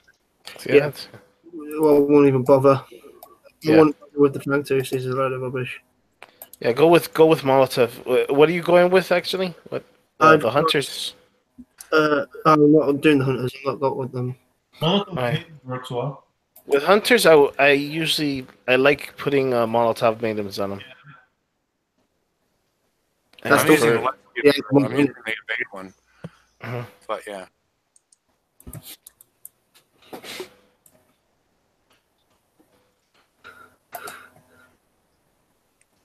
The evade one is working well? Is that what you said? It cut it out. It's working for me, so I don't know. Oh, I took off all evade, so it's actually working better now. Well, I drive anyway. See, what does the evade when you put the evade up when you like start maxing that up? What does it really do? Because I thought evade was for missiles and actually missiles and ballistic. It's for everything that has accuracy. Anything that Torpedoes. Torpedoes that's their only real defense against. Well, it used to be. Now you got the ship deflection of 200, which I also have on most of my ships. What Renato brought up earlier. Yeah. But there's really no. It's not night and day, Jeff. By the way. What? I'm just saying it's not night and day. I figured based on some tests, I did a whole bunch with some ships in the fleet having guidance, scrambler, and some having SH6. And the difference, the advantage of the ships with SH6 was about 10-15%. It's not huge, but in the long run, it helps. Yeah, because I put them on, because I took off concussive upgrade on some of them to put that on. So, it really depends on the target. If you're ever going to run out of room or something like that. So I have a mix, and I do see a difference as far as the ones that have the have that versus having an offensive special.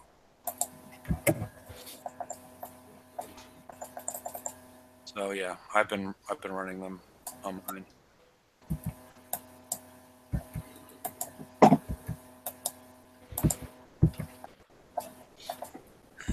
as far as like it's grindy, but as far as the point totals go, they seem pretty. I don't know, at least with people that are participating and then have recent tech, it seems like you're going to be able to get pretty much anything you want, right? Yeah, I mean, honestly, even if you don't have much time, I think any player getting 200 million points will get cool stuff. Most of them, actually. And then after that is all token, right? Which is cool, but not absolutely necessary. That's what I'm going for. Oh yeah, I mean, I'm now at the point where I'm going for tokens now because I got Also, basic stuff. Well, Also, special. I like the offering with all the base tech because I wasn't on when they were giving all the base tech out, and I've not really had a decent enough raid to be able to go and get it all. So, in another respect, if you're low level, if you want to advance in bounty or in any type of base hitting, because you've got to remember, if you're hitting somebody, they're going to hit you back. If you want to advance, you've really got to get that base tech down the bottom. It might not look much, but I think it's like the bottom, all the ones with the million.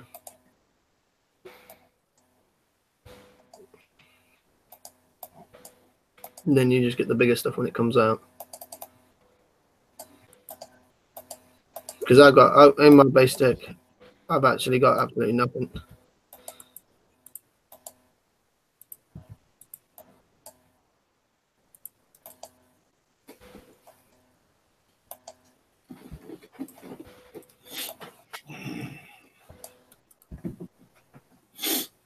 Oh, did anybody say about the trick that you could do in the Fangtooth target, where you could basically kill all the gluttonies off I've been doing that.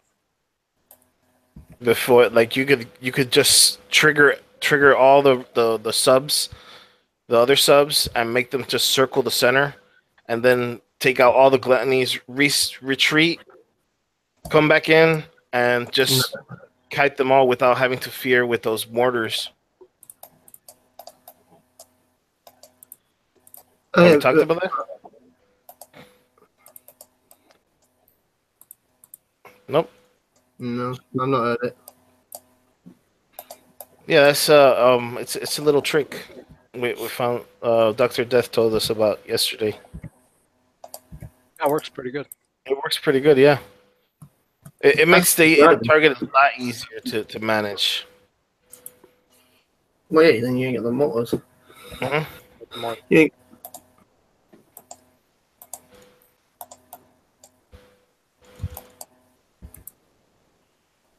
Here's the other question I've been thinking of asking is, with these campaigns which they're going to bring out next raid, not next raid, the next campaign after this raid for the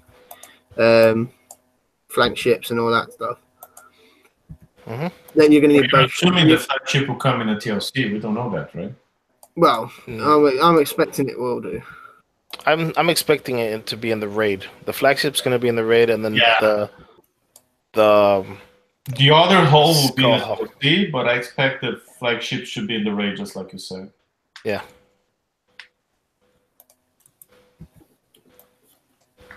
Well, you're going to need both fleets to do them, aren't you?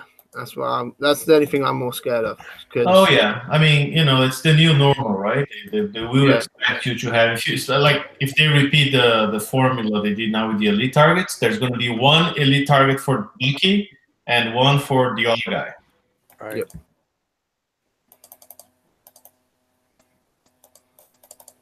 They definitely want you to have 2 fleets now. Yeah. And then going forward, all TLCs, I bet the TLCs that they release with the skirmish targets now, to get to the elite levels of the TLC, there's going to be that one target you can only do with hunters, and that one target you can only do with fangs. So if you don't have both, you're out. Yep. And that's going to be annoying and terrifying going forward. Yeah, what are they going to do? They're going to make us do 3 ships in the end, or what? Well, no, the generalist is out. Definitely. No, I expect a new generalist to come out. Yeah, but it's definitely not the whole to get. It's not the whole to buy at this or build. Not if you're a high-end player, if you want to compete at the high level, no. because they even barred them from going into the S targets. So Yeah, it's, would the generalists actually do anything in these targets? the age of the generalist is over. It's just why even bring them out? I don't know. Did it ever? No, I agree. I just think they will be generalists, but I mean, based on the experience, I mean, the Zealous and the Upirians in the first 2 raid cycles, Siege and Garrison, Assault and Skirmish, Kixeye killed them. Mhm. Made them all but useless. Yeah, I mean, designing around 3 fleets can be difficult, but when they set themselves up to do that, like they set themselves a goal that they could not accomplish, and the players are being punished for it because they keep giving us, the Zealous Com Prime and the Zealous CTX whatever, Yes. like they still know what they're doing and like they still know how to balance targets for generalists. Brian, I think that's more of a mea culpa there because they okay, whoever actually built those and had the expectation they could just keep recycling, refeeding them from cycle to cycle. Let's give them something. But they totally stopped promoting the generalists or giving even tokens to build the generalists. I think up to July, they were always giving 10 days of Zealous build tokens and stuff. That disappeared, and the only reason they started giving Zealous tokens again was because they realized everybody was using them as tanks for FM. But other than that, generally tokens had dried up to completely out of the game. But even the dream of refitting them repeatedly kind of died once you realized that coming from there. Got him. Okay. So even that dream died once you realized that the refit time for the new weapons was so long. Yeah, they reduced it now, but they also reduced the build time of the normal weapons. So you do have to swap out weapons and special. You still save time on building the hull, but especially if you put charged armor on your generalists, swapping those out, it still sucks. And then you still have to build a flagship every raid. And I think they always intended the generalists to be the not so good, tier 5, tier 6 kind of thing. But then again, they're redundant because if you're going to do just tier 5, you can kind of get the same done with your last year specialist. Right? I mean, I don't see this raid as Zealous, even if you outfit it completely and build the CTX. I don't see it doing better than Tideseekers. Yeah, I would rather have Tideseekers. Exactly. And gotta keep in mind the repair time. I mean, the repair time on Zealous is horrible, and I don't think I saw a specialist for that. Did you? No. I don't think so. I don't think there is one, no. I mean, the tides themselves are okay, not the flagship, obviously, but yeah, Kicks aren't going to fix that. Oh, you were talking about the specialist for which one? I thought you were talking about the Zealous. For the Zealous, yeah, there's no specialist for the generalist halls in the lab. I mean, they've been releasing specialists for the specialists, but not for the generalists.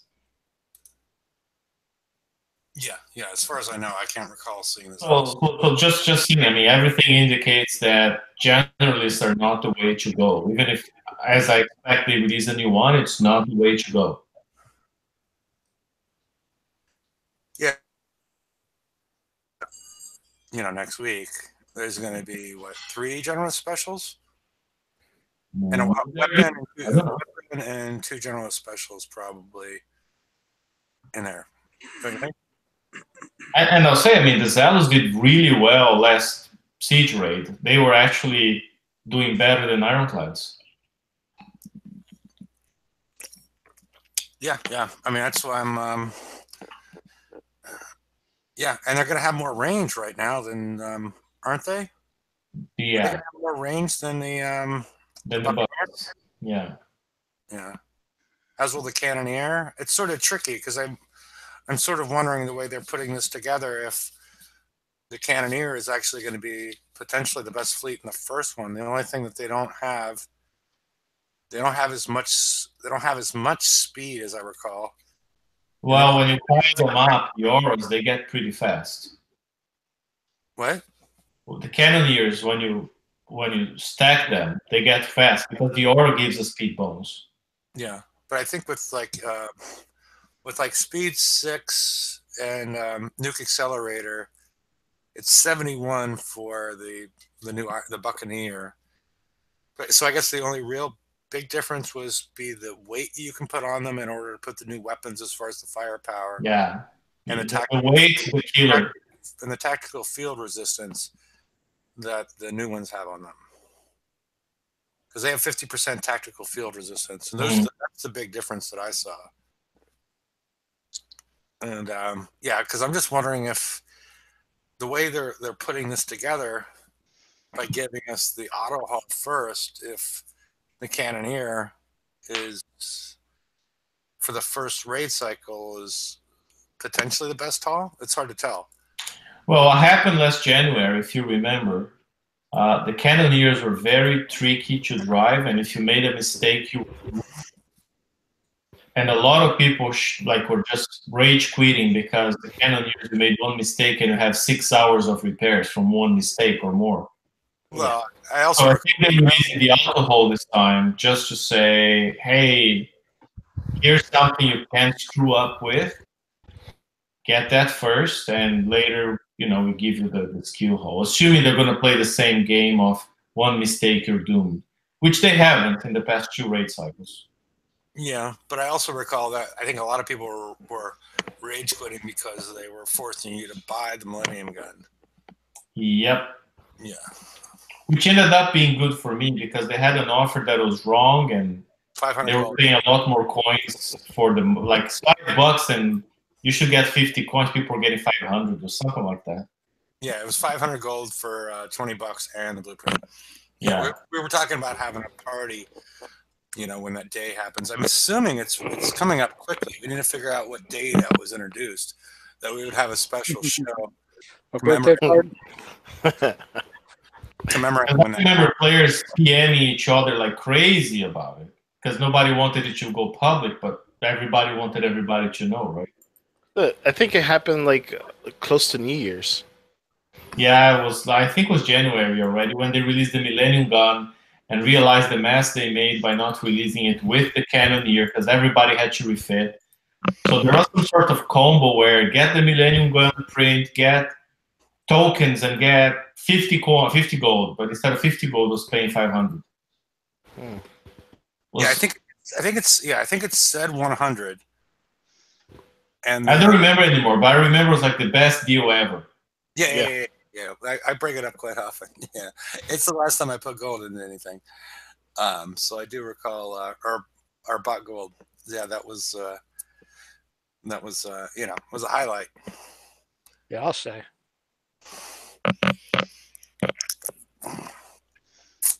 So yeah, because they wanted to give away the blueprint for free, but they, basically, so that would have been 100. So yeah.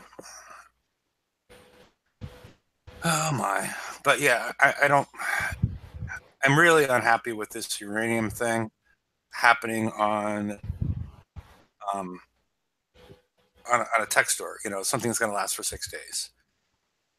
As far as and I kind of be okay if the uranium they were selling for points was a lot more. Yeah, because it's really cheap. I mean, it's just a little bit of uranium for a lot of points.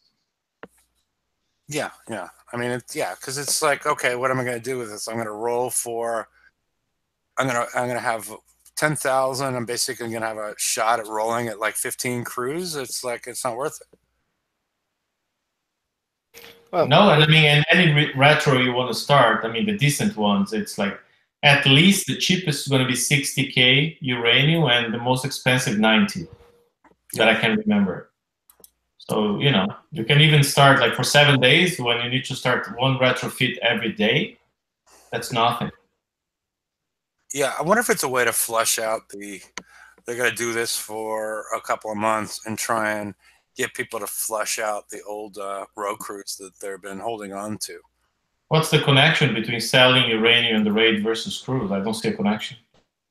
Well, because the reason I want uranium is to roll for crews, and I can't really prep for it because I only have like 2 open crew spots. The rest of them are like 3-star crews, and so therefore, if I before the raid, if I wanted to prep, knowing that I would have to buy uranium with points, I would stock up with like 40 crews related to the raid, right?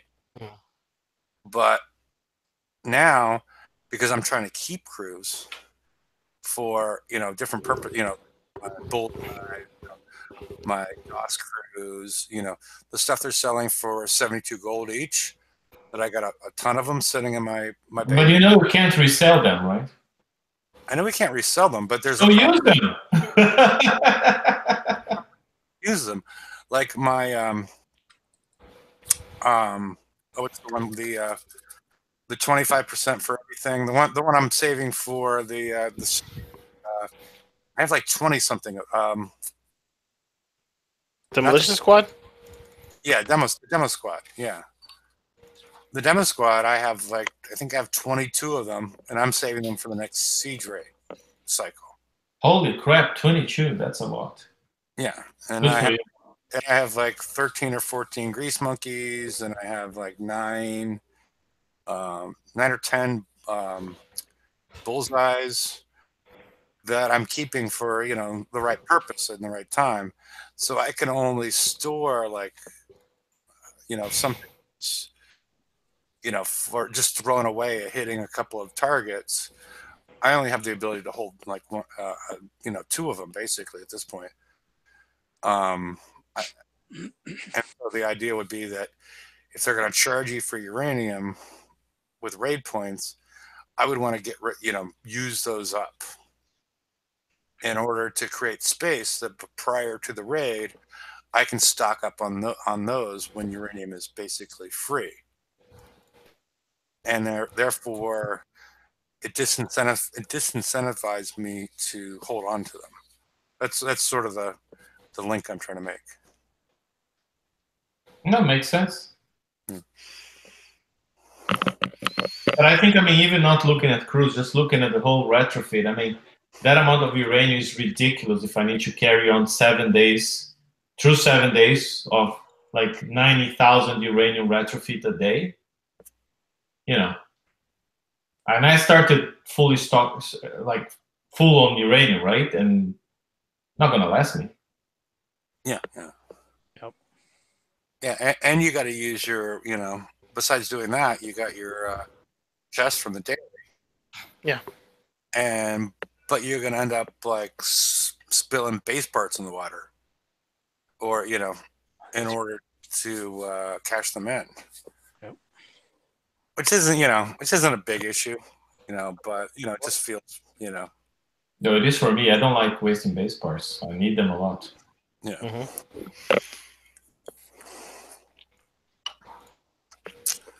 Yeah, but now that I've got the 103s down to 0 damage, and it's just a matter of timing when they're out, because that's the other thing I don't understand, why base parts you can't, is pretty much the only target where you can only certain hours you can hit them. Yeah, I hate that. Sometimes I log in and I need base parts, and gotta wait an hour.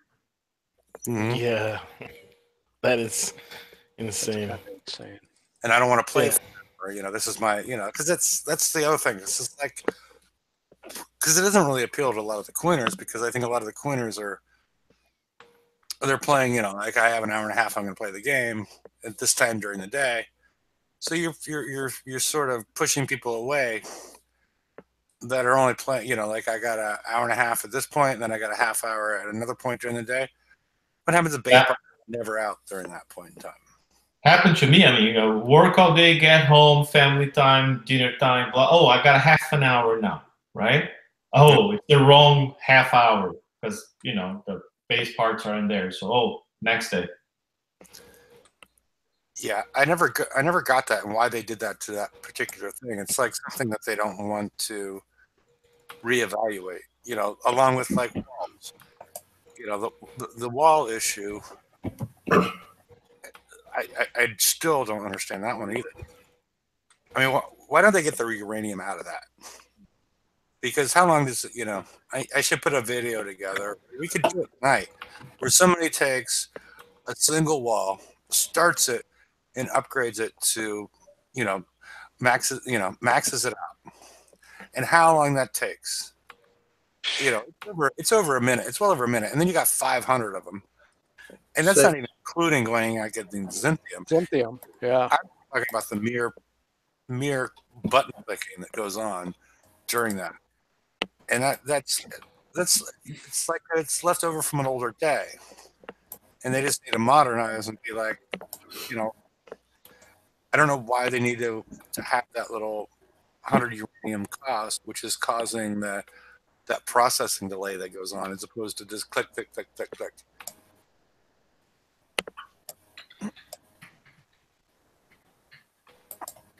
That's just me, because I can't be, I still have a lot of level 6 wall because I don't find it to be interesting at all, too.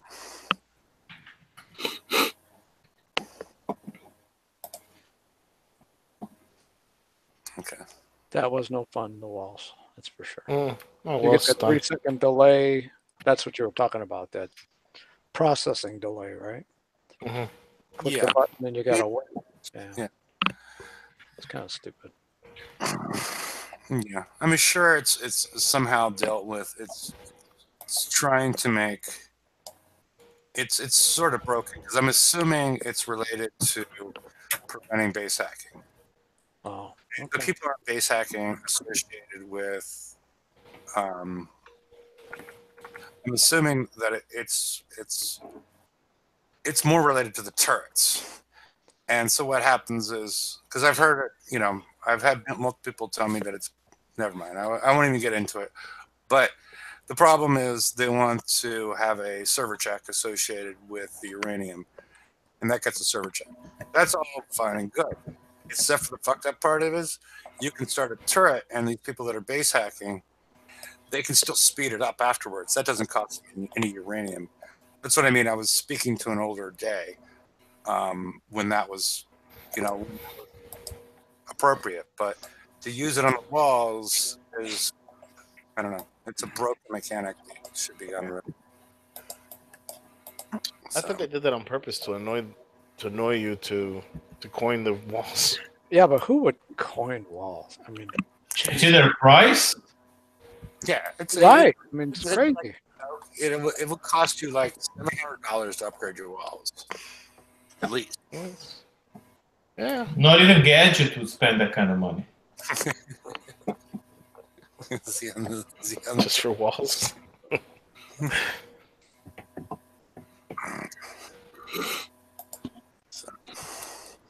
All right. I'm sure there's some other things that people would like to talk about. Is there anything that anybody has at this point, or should we do the after show, or? So how many people are using the Scourge trap? The what? What? What The is? Scourge trap in their bases. Oh, the web? Yeah. Oh, yeah, I'm using it. I got it. You liking it? Yeah. Well, I haven't gotten hit by any by any gluttonies. Every time they see it, they go away. Yeah. And even the king rates. I mean, if you're in the Scourge faction, they get slowed down big time, and then they pretty much can't escape the epic cats. There's no way. Yeah, Ren, have you done any testing or whatnot as far as the thing I asked you on Wednesday show was the fact that we have the Omni Behemoth, which has negative 35 combat speed. We have the Phantom Gluttony that has, that's negative 35 at a range of 190. And then you have the Phantom Gluttony, which is negative 50 at a range of 110 or something like that. Sorry, what's negative in the Phantom Glut? Let me go to my negative, the combat speed. How can you have a negative combat? No, what do you mean? The combat speed can be negative on the Phantom Gluttony. No, the hostile field. It doesn't make the speed negative. No, I can't make the speed. That's the point I'm trying to get at. you know, like I'm trying to figure out what the question you're asking, because the Omni Behemoth has a negative 35 combat speed hostile.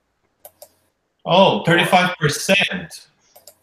Yeah. 30. I'm sorry, 35%. I'm sorry. Now you're I making wasn't sense. Okay, percent. Okay. Yeah, 35%. Negative 35% for the Omni Behemoth. Negative 50. I think negative 50, right, for the Phantom Glut. Negative 75 for the Sea Web with your Scourge. And then I'm not even counting the Glacial and the Cannibal Wendigo. Do we have any idea how those stack? Good question. I mean, they cannot, because they're reductions, just like resistances, they should be multiplicative. Because you can't just add up the percentages, because you're going to get minus 120% speed. So the ship should be going backwards, right? Yeah, with diminishing returns. And I ran the math on just doing the Web, the Omni, and the Phantom Glut. And you're right around 91%. Yeah, but they should not be additive like that. I'm sorry, go ahead. I'm just saying they should, and I don't know, but they should not be additive, where you just add the 3 numbers up and get to a number, because then you can get over 100% reduction in speed, and that doesn't make sense. Yeah, because that's what I'm saying. I'm doing that with multiplicative with diminishing returns. Right? Yes, yeah, that's how it should be. And that's with just those 3, I'm getting to 91% speed reduction. Wow, the ship's going to be moving like a floating fortress. Yeah, but then you add in the Wendigo and the Glacial, especially the Glacial at max. Those things are just going to be sitting there, right? Yeah, but you got to add into the fact that like Agility 4 takes away slow. No. Agility 4 reduces the time of the effect, not the intensity. Yeah, it would be field tactical that would deal with this. Yeah, that green and black special is the one, and that one gives you 47% resistance to field, so then you're pretty much cutting down in half the 91% there. Yeah, because I've heard different people say different things, that the highest one works. So that's why I was asking if you did any testing, because it would make sense that it was multiplicative, multiplicative with diminishing returns. I didn't do any tests because I have the Sea Web on my base and I have the Phantom Gluttony on my base, but they don't overlap. Okay. But it might be worth it to make them overlap. Nah. Because you basically can make them stop. You don't need to make them stop. If you're making them stop, that means your defenses the 2 things are close enough that they can kind of be neutralized at the same time, or close. I'd rather have one slowdown point, and if they get past that, there's another slowdown point. And all the while, the Yapik cats and everything is pummeling them, and there's 2 slowdown points. You know what I mean? Yeah, but again, it really, that's what I'm saying. We don't really know how they. No, we don't. You're right. And I'm assuming it's not additive. We know that because otherwise, I've had things going on in my base that could make them go backwards for a long time. If you just combine the Glacial and the Wendigo, that could, because you get 90 and 30, so that was already making them go backwards. But it was sort of hard to tell if it was, like I'm saying, if it's whatever the higher number is working, because they've done some weird things with the math historically. Because you have the whole example with the what's going on right now with the advanced torpedo tube on the Fangtooth. That math is not anything that we've seen before. That's not multiplicative. That's not additive. That's new to the game. And that should be additive. I mean, historically in the game, every math that increases damage has been additive because there's no max. Every math that increases evade is additive. Yes. And everything that it's a sort of resistance where you cannot go below 0, it's multiplicative. I mean, that's been the rule of thumb. But yeah, you're right. They've been doing some weird crap lately. Yeah. And weird crap is a very technical term. I mean, I can explain to the audience if they didn't understand, but Yeah, and like I brought up earlier, the fact that whatever they're doing with, right now, if you put your the Pack 2 on any ship, it's taking the particle blast and doubling it and showing that as your damage, Okay. and that's that used to happen with the heavy launcher on the Retribution. It got the secondary number that was like absurd and showed that as the damage. yeah. And then you had it's taking that damage and then doubling it, and then you have the delirium and the nightmare. Both are showing double damage. And they've been doing that for the last 3 months. So, it makes it very difficult for players to strategize and try and figure out what's going on. You're better off going to Huggies than the Kickside shipyard because of the lack of accuracy that's going on there with their own calculations. But Can we I don't know if we could talk about the next VXP weekend. Sure, go ahead. I'm just wondering, since we're getting all these defender hulls that don't move, like the Hope and the Omni Behemoth, how are we supposed to rank that? Because they can't move, so they can't die. They'll just sit. They can't get close to a turret and die like regular ships or anything. Are they going to give the Defender VXP tokens again for completion of the siege target? No idea how that's going to work. I'm not sure how that's going to work out. It is an issue. Yeah, it is. It is, especially with the Omega, the Omni Behemoth. It doesn't even have any offensive weapons that you could put on it.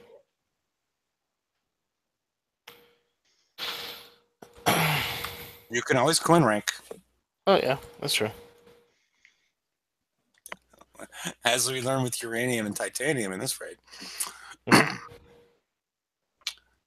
So, all right. Maybe we should proceed to the after show. Because I don't know if we have any more solutions, and we've been going on for a couple hours. So, I think anybody has anything else? Not right now.